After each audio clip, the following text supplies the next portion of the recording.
It's Mörk Borg. It's the doom metal game with a funky name, and I figure I should probably give it one more try. I'm going to try not to delete my footage this time, but yeah, I still have my character. I found the character sheet from when I did it, and I figure what we're going to do is we're going to do the adventure at the back of the book called Rot Black Sludge or The Shadow King's Lost Heir. This is an introductory dungeon crawl, so I figured it would be pretty perfect for what we're doing, or for just kind of solo playing and testing it out. I'm not going to read too far into it. I mentioned last time that I didn't like Mörkborg very much, and that's not entirely true. There are aspects of this game that I really like. I admire its simplicity, and of course the art's stunning.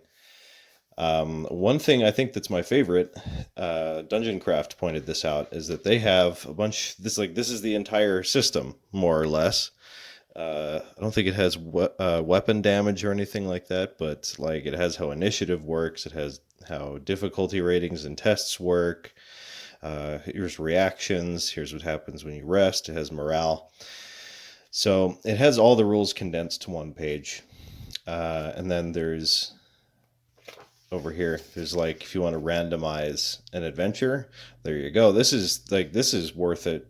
This is useful for any other RPG that you have as well.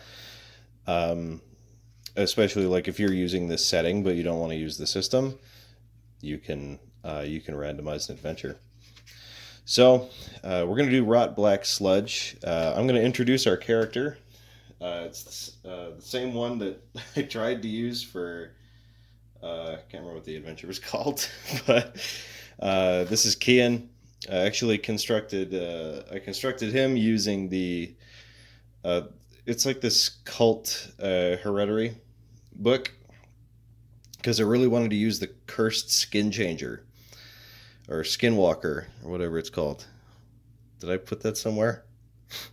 Yeah, Cursed Skinwalker. So this is him. Kit bashed a model for him. I figured this look kind of fit the Mörkborg theme. So he has he's got +2 to his strength, 0 agility, 0 presence, but he's got +2 toughness. He's got 2 omens. He has 14 silver. That's not really going to come in handy because we're just dungeon crawling. We have 1 weapon, which is a warhammer, which does d6.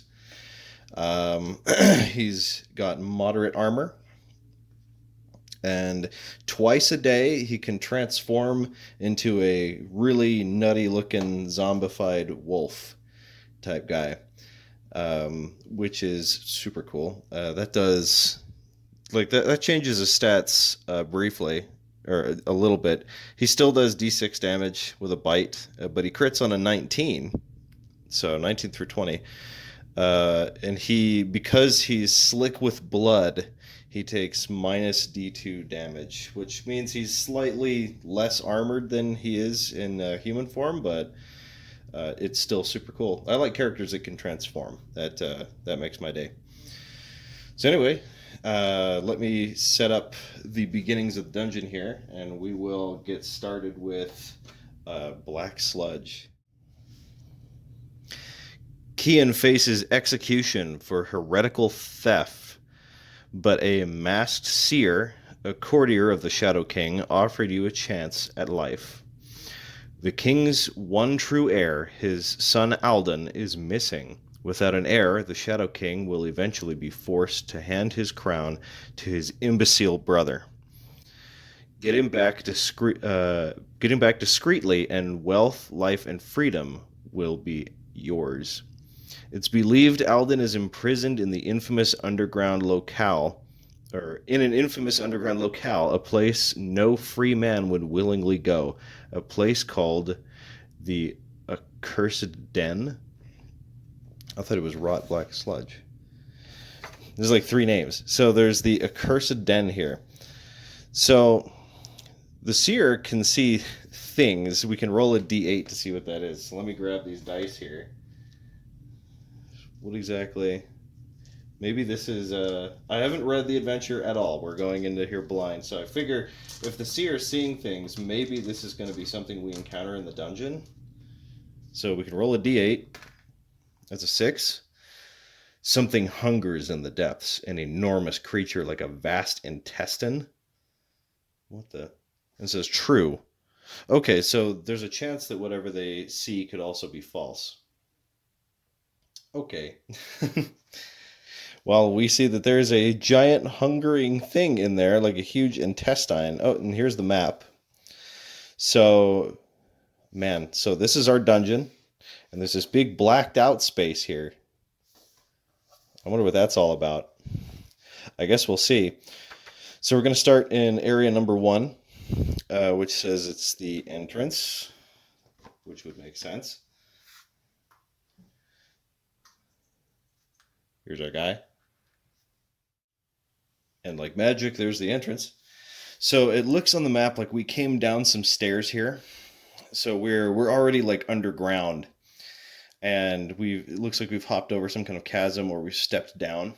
And before us, there's like 2 doors here, so we can choose which one we want to take. Um, I'm not sure what's in either one. I mean, just looking at it, this looks like some kind of dining chamber, and that looks kind of like a kitchen. A kitchen looks like a place I don't want to be. Uh, just because I feel like that could go south really fast. I don't know why. I just have a bad feeling about it. So we're actually going to go here into area 2. At least that's what we would do if something else didn't happen first. It says that there are D4 dusk gnomes. I know you're wondering what the heck that is, and so am I. But I looked through the bestiary, and it's not there. So I'll describe what those are kind of like, statistic wise. It says that they crawl from holes and climb the walls. Small, quick, but frail. It's DR 14 to hit them. They have 4 HP, 7 morale, no armor, and they're armed with a knife. D4. I assume that's like a gnome is like a gnome.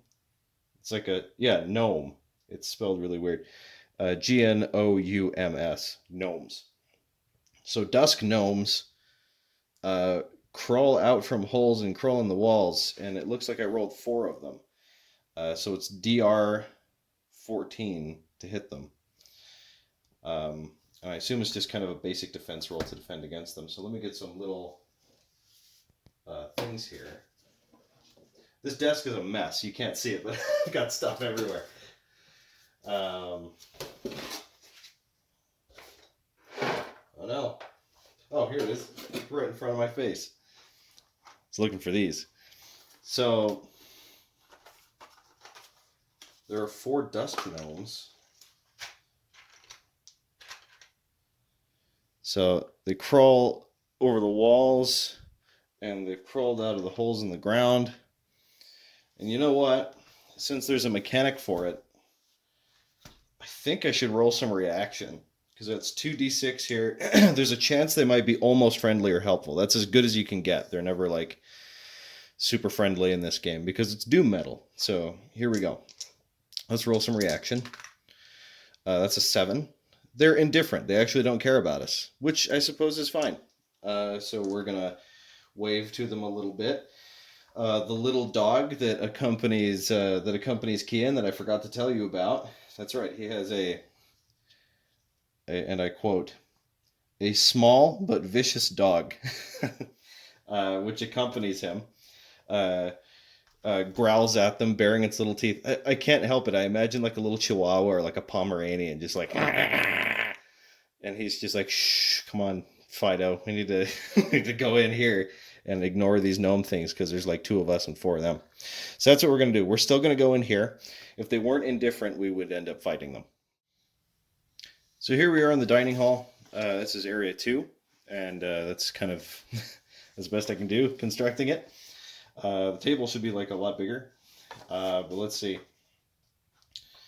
Us and our small dog enter area 2, which is a dining hall, which apparently contains. It says here dining hall. The bearded man. What's that mean? A bearded man. Oh, here we go. It just describes it right here. Oh man, I didn't even read the entrance one. I'm just looking at the map. All right. So warm and bright, rotten smell, faint, sad violin music from the north. So it says this is lit by four giant oil lamps like that. Okay, so that would be like these four things here around the table. A large wooden table with 20 chairs set with mugs, plates, and spoons, but no food or drink. The bearded man sits at the far end of the table, ashen skin. Skin is ashen gray. His eyes are dark, and he's dressed in a dusty cloak. It is impossible to communicate or contact him. You can poke, hit, or attack him without response. Okay. So to the north, there's a quiet door. To the east, there is a creaking door, and to the south is the wooden door where we came in.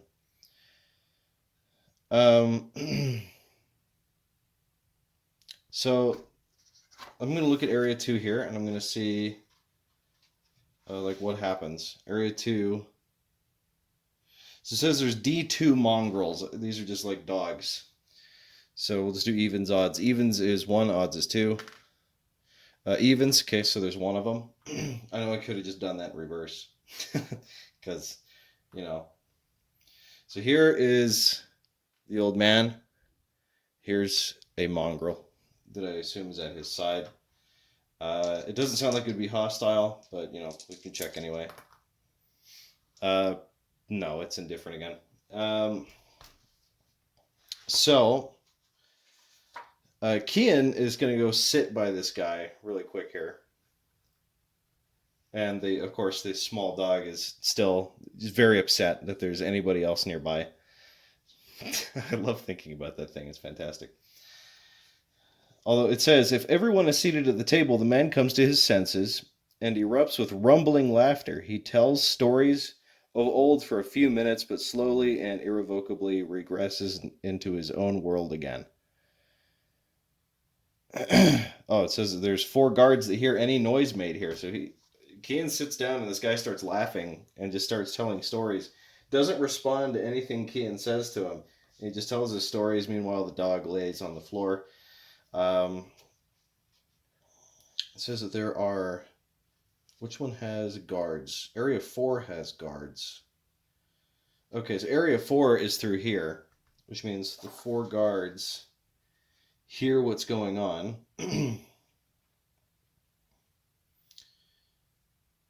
Okay, so there's D4 of them. So not 4, there's D4.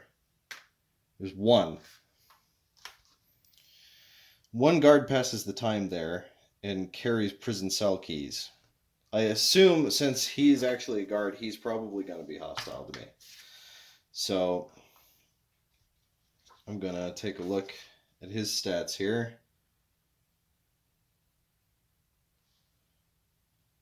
Oh, these are... I've been doing random encounters in here. I gotta learn to read stuff before I just start rolling dice. I just get so excited to play games. You know what I mean? Anyhow, a guard wanders in. He's probably hostile to me. He's a crooked guard. He has 8 HP, and he's wearing D2 armor. He's got a D6 sword, and he has a femur for D4. No, it says, they follow Fletcher's every word. He cursed their memories, and they do not recall why they serve him. They don't care about Leslie in the greenhouse. If pressed, they tell the PCs about the lost son, but don't know how to enter his room. So he's not overtly hostile, so he just comes in and asks what's going on. So, you know, so far this dungeon isn't seeming too terribly deadly yet.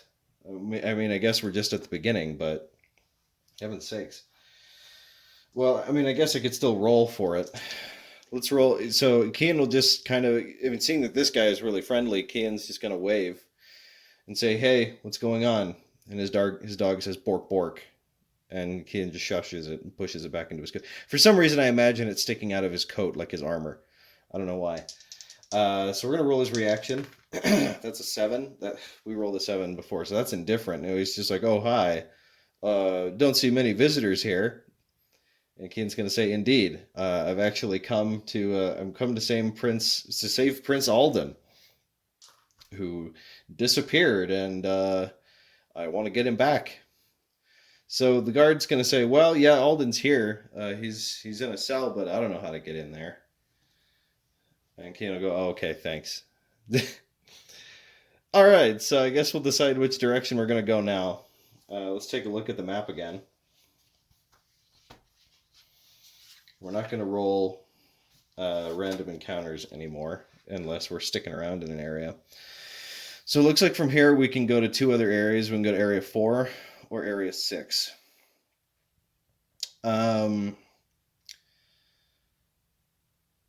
And it looks like, I mean, I'm kind of metagaming here, but it looks like Area 4 has stairs downward.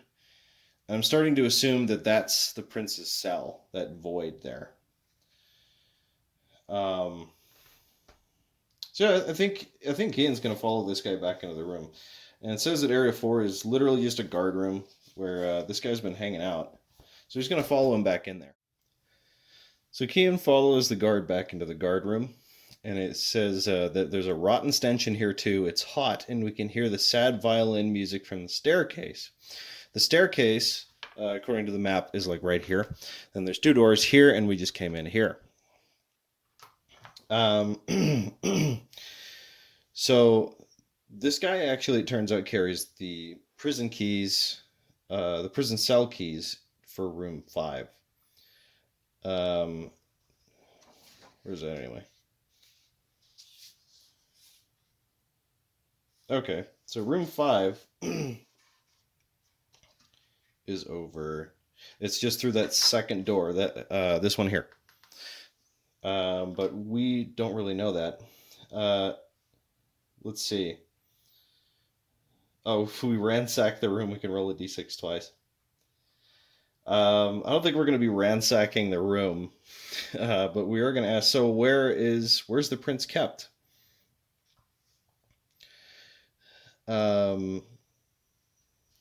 Let's see. So what would he know? If pressed, they know that they tell the PCs about the lost son, but they don't know how to enter his room. So I'm guessing the lost son.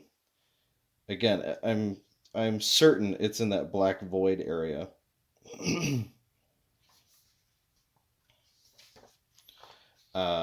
Or somewhere nearby. So, he's just gonna. Kian's gonna say, thanks for. Could you point me in that direction? So the guard is gonna point him down there and say, hey, his cell is back that way. Ish. I would have him try to stop us, but it says he's indifferent. I'm gonna give him sort of a decision. So we've basically told him that we're here to bust the son out and to take him home. He's serving somebody who I'm sure wants the son locked up, and he's not going to let us just take him. So does he attack us? 4, that's a yes. Okay, so we're going to have to do, we are now in combat. So Mörk Borg is pretty good for solo play because there's nothing that a GM would really roll for enemies. So like the player rolls everything. So for example, here's initiative. The GM wouldn't roll initiative for the monster's side or their party. Instead, one player would roll a d6 like this. And if we get a 1 to 3, then that guard's going to go first. If I get a 4 to 6, then our character goes first. And we just got a 2, so that means he would go first. Although I guess an individual is agility plus 6. And we have a 0 for agility anyway. So, yep, this guard's going to be going first. So I'll just go to his stats really quick. So the guard does not actually roll to attack, we just roll to defend. And defending is always, it's always a 12. We got to beat a 12. Okay. So he's got a sword that does d6 damage. He's got 8 hit points and morale 7 and d2 leather. So how armor works in here is that it doesn't increase your armor class. Instead, what happens is it will reduce damage. So for example, he's going to come up and he's going to try and attack us. So we have to roll a defend roll of 12 because everything is basically 12. So it's defense is D12 or DR12 and agility. So we have 0 agility, so we're just flat rolling, and we're going to try to beat a 12. That's a 14, so we did actually ward off the attack, and that was like his whole attack. So now what we're going to do is I'm going to return the favor. Okay. I'm getting like ahead of myself here because it's like, wait, reduce damage. I didn't take any damage. I'm a little tired. Okay, here we go. So we're going to attack him. He's got D2 armor if we hit. And we need to beat a 12, except we're adding our strength. So we actually need to get higher than a 10. 13. Okay, that's a hit. So we're going to deal our D6 damage from our Warhammer. So that's 6 minus D2. And that's going to be minus 1. So we deal 5 damage to him out of his 8 hit points. And he is going to... actually, since I'm so used to doing it, we're actually just going to redo initiative. 2, he's going to go first. So let's defend against him. So we need a 12. That's a 5. We fail. He's going to do D6 to us. He does 6 now. And now we have D4 armor. So our armor is going to reduce the damage by D4. That's 1. Oh man, so we take 5 damage as well. And how many hit points do we have? Our max hit points is 8. Okay. So we are down to 3 from that. Okay, well, we're going to return favor once again. Oh yeah, I forgot, our dog can also attack. He has a D4 bite. So yeah, both of us are going to attack. I'm going to attack with Warhammer. And that's a 12. So we've succeeded that. So D6 damage for the Warhammer. That's 5 minus a D2 minus 1. So we've actually killed him, but I was going to have my little Pomeranian attack him. I can't not imagine it as like a Pomeranian, which is really funny considering we're like in a really gritty, sort of grim, dark setting. So anyway, we've killed him. We're kind of beat up, but I think now we're going to ransack the room because, we don't have to be polite about it. So we're going to roll the D6 twice. So we've got a 2 and a 3. And it says if we ransack the room, we find a necklace with a black stone. Ooh, and 3 D10 silver. That's pretty cool. 3, 4, 5, 6, 7. Well, that's not so great for 3d10, but 7 silver, and we have a really neat black necklace. So I'm going to rest here a bit. And it says right here, we're going to catch our breath. We're going to heal D4 HP. We're not going to sit here and sleep in this room. I feel like that would be a bad idea. So let's heal our D4. We heal 3 hit points, putting us up to 6 out of 8. So let me just keep track of this up here. We're at 6 of 8. Good enough for me, and good enough for our Pomeranian. So we're going to continue. I don't think there's any random encounters. I don't feel like we're in here long enough for that. We're going to search the guy's body, and we're actually going to take the cell keys. Before going down the stairs, I think we're actually going to take a peek in this area here, which I am very quickly going to construct. So in this room here, we find a group of cages. Let me see here. So there are a bunch of prisoners in here. The cells, here it is. A repulsive stench of death and gore, and there's bodies everywhere.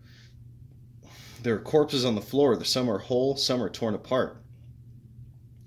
The prisoners in here are emaciated and pleading, but entirely mad. It says to the east. To the east is the door we came in. And to the west is a stuck door. Sorry, that's a door. To the west is a stuck door. To a corridor, and it's dead silent over there. We're not going to get too close to the cells, which is good. I mean, Kian's kind of intimidated by those guys, but it says if we got too close, the hungry and insane prisoners strangle anyone passing through. Test agility DR12 to avoid, and strength to break free, or minus D4 hit points per round. Sorry. The guards in room 4, which there are none, would hear any noise in here. So, it says every now and again a prisoner is taken from the cells never to be seen again. They're insane and plead for help, but strangle anyone who gets too close. Well, we're not gonna do any of that. So instead, we're not gonna go through that stuck door either. Our plan is actually to go through. We want to go down the stairs there, and we're just going to leave these prisoners alone. None of that's any of our business. We're not being paid to do that. We're here for the prince. We've descended the stairs into a dark area called the chain room, and it says that here there is a random encounter. So we've got a D4 random encounter, and that's a 3. There are D4 guards with sharpened teeth. Okay, so there are 2 of them. No good. It says that they're weak and gaunt, and they lick their lips. These guys have 6 hit points, like me right now. They have leather, and they have short swords for D4, and they bite for D4. That's nasty. So in the chain room, dimly lit. It's weirdly chilly and windy in here. There's hooked chains hanging from the ceiling, and there's bloody tracks on the floor, leading nowhere. To the north is an iron door with no handle. To the west is an archway. To the south is the rickety stairs where we came from. So I'm going to roll these guys' reaction to me, because random encounter, random reaction. That's a 9. So let's see what that is.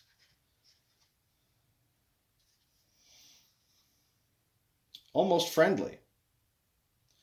I guess they're just playing dice down here, and we sort of interrupted them. We're not going to tell them why we're here. Instead, I'm going to act like I belong here, except that my Pomeranian is going to be barking at them. So Kian's going to come down here, and he's going to say, oh, yeah, that's a great idea. Kian is going to say, even though there's not really a role for this, but, it's a role-playing game. He's going to say, I'm here to relieve you. I'm here to take over. And I know that it said who that last guard served. It says, oh, are you one of Fletcher's new guys? He's going to say, yeah. And since there's no mechanic for that, I'm going to use the oracles. Except I'm going to say it's probably unlikely that this would work. So let's give it a shot here. Does this work? 3. I can't remember what a 3 was. I think 3 was like a complication or something. I think we got to lie more. When did you start? I don't remember you. He's going to say, oh, we just had our application accepted. We're brand new. And yeah, he told me to come and to check the iron door down here.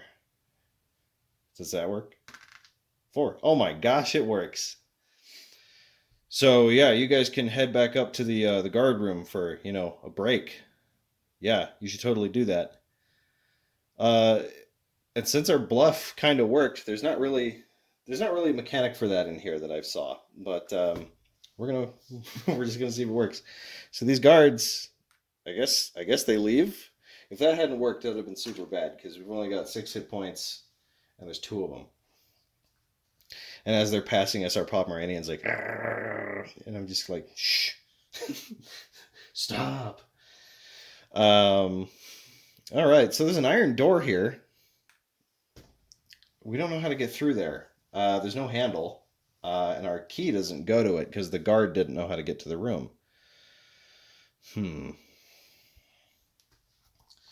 Does the adventure say anything about this? Over here it says there's an arch. Okay, so in the chain room, there's an iron door with no handle. It says it's impossible to open from this side. We're gonna have to go to room 9. Yeah. So coming through here, it says we're going into an area called the gem room, and I don't know exactly what that is, but let me construct it on the map, and then we can read a description.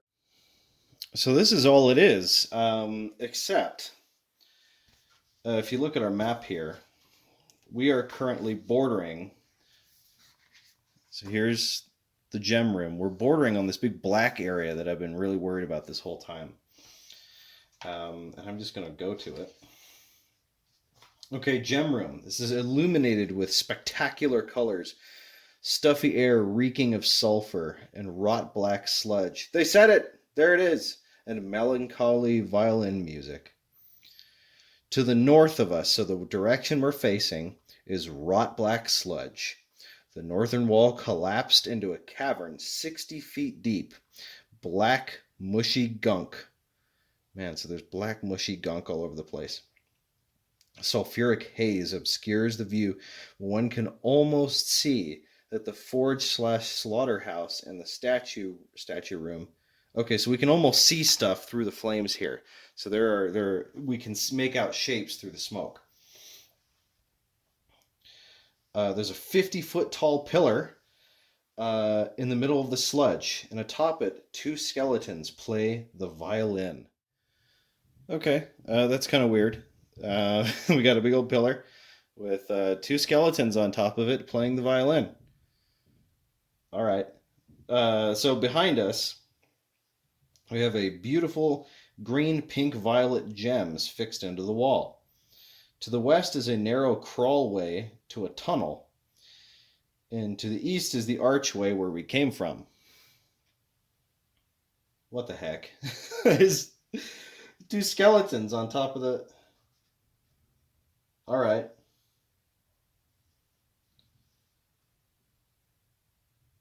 So it says that swimming through the sludge takes 4 rounds, and it's really hot. And it says that we need to take a toughness dice roll 8, or take d4 damage every round. Oh man. And from the looks of it, I'm not seeing any other way through unless we want to beat down that iron door in the other room, which I don't think we have the power to do. Oh dear. It looks like we're swimming through sludge. I guess we could see where that tunnel goes, but I really doubt that it goes anywhere meaningful. Yeah. Yeah, we're going to do it. Decision's made. Okay, Pomeranian. Kian is not going to risk his small canine friend and is instead going to place it gently on the ground where it whimpers as it sees him approach the pool of black sludge. He's going to look up at the skeletons and he's going to shout. Now, these guys are actually way farther away. They're like out here, like in the middle of the pool of sludge. I just wanted to be closer so you could see just this bizarre spectacle spread out before Kian. It's almost like a concert because you have kind of like the gems illuminating everything, and they're sort of putting on a performance. Why is this here? This is so weird. Okay, well, it's going to take us 4 rounds to swim across the sludge. Kian is going to look back at his small, fluffy friend, who I imagine is kind of a blackish brown color, and he is going to sling his weapon across his back, and he's going to trudge into the sludge. So this is the first round. We need to make DR8. Oh my gosh, we roll a 2. How hard can it be? We take D4 hot sludge damage. We take 1, so we're down to 5. Watch, this is just going to be a slow, excruciating death in in proper Mörk Borg fashion. So next little bit here. Here we go. Come on, just beat an 8. Okay, that's an 18. We're good. The next round, we're passing the pillar now. Oh, there's also a random chance that something else happens. Hang on a second.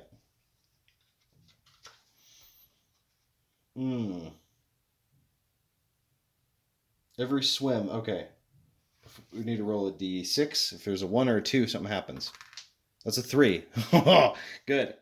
I'm not too excited to see the weird intestine thing that the seer saw. Anyway, so next round of trying to not die in toxic sludge. Okay, we're good there. I think that was round 4, wasn't it? That was round 4. We just crossed the slit. That wasn't so bad. Oh no, skeleton down. The weird pillar sludge room behind us, and with our small, now very lonely dog howling along with the sad violin music played by the skeletons on top of a big rock, we emerge from the boiling hot sludge into a boiling hot room. So this is area 15, the forge/slaughterhouse. It's sooty and very hot. Sulfuric haze from we have sulfuric haze from the rot black sludge. Oh boy. We have Fletcher, the cannibal warlock that's here. He's an oddly shaped key to the door between the debris room and the statue room. It's lit by 2 large hearts. This is the guy we need to kill. He's got the key. And he's, oh my gosh, and he's really tough. Chunks of meat hang on ceiling hooks, largely human flesh, from adults and children. To the south is the rot black sludge, where our doggy is howling after us. And just for fun, on a roll of a 1 or a 2, that doggy's going to try and swim to us. 4. Nope, doggy is kind of pawing at the edge of the sludge. I'm kind of attached to that little dog. Stay there, doggy. To the east, we have a wooden door, and to the west, there's a step ladder. But there's a guy in here. So this is Fletcher, the cannibal warlock. Oh my gosh. Hang on. I need a miniature for this guy. You know what? I'm just going to use the miniature from our Delving Deeper thing. He kind of looks like a warlock. So he's in here. He's not happy with us being here. Not at all. Man, he says he's 7 feet tall and built like a grizzly. He's sooty and bald, covered in tattoos. He rules this den. He hates, I don't know, it's this character we haven't met named Leslie in the greenhouse, but he can't fit through the tunnel. He's got 20 HP. He's got a red hot flail. And every 3rd round he uses a power. Oh my gosh. We're gonna die here, and Kian knows it, because this guy starts swinging around this kind of steaming, like kind of charcoal black flail. I imagine there's like embers coming off of it in the smoke. So we're gonna go ahead and roll initiative. Oh goodness. So this is where we die to the sound of sad violin and a howling Pomeranian. Yeah, he goes first. So he's going to see us. He's very unhappy to see us here. He's going to say, "Oh, you've come for the prince." He's like, and Kian's like, "Yeah. Now you die because I say so." And so we're going to roll our DR. Okay. Is it still 12 to avoid damage for this guy? No, it's just DR12. Okay, so we need DR12 to defend against the big flail. We're 5 HP, remember, and he's got 20. Oh, we roll a 20 to defend. That doesn't do anything, but it's cool. So, all right, we're going to attack. DR12, here we go. And he has hardened skin, so he has like minus D4 like we do. We hit. That's D6. We rolled a 1, so he automatically ignores that. Yeah, see, because he would ignore that. Okay, we're rolling defense again. Here we go. That's 12. We did it. Roll to attack. That's a 17. We roll a 6. He rolls D4 to defend. 4 of that goes away. So he's got 18 out of 20 hit points. We landed a hit. I'm just going to kind of move him like that because we're like dancing around. Whenever we hit, it says that there's chunks of meat that fall from the ceiling as if in mourning, it says. And we have to not get hit by that. When he takes damage, big chunks of human flesh rain down as if in sympathy. The PC that hits him must test agility DR8 or take D4 damage every time we hit him. So if he hits us, we take damage, and if we hit him, we take damage. Heaven's sake. So we gotta succeed DR8 agility, which we do. That's an 18. We do not take damage. Now we have to defend against his incoming flail. Ooh, no, that's good. I keep forgetting we're not rolling for him. We're rolling for us. So we're able to successfully. That's 2 20s to defend. We must be like this. Must look so cool. Just like cinematically, like we're all covered in the sludge, and it's like flying off our long coats and our armor as like we just like deflect the blow from this flail with our big old warhammer. Meanwhile, sad music plays in the background. It's like some kind of Star Wars or Lord of the Rings thing happening here, but with human flesh raining from the ceiling. So now we're going to try and hit him, which we failed to do, but at least we're not getting rained on by flesh. Okay, so every third round he tries to use a power.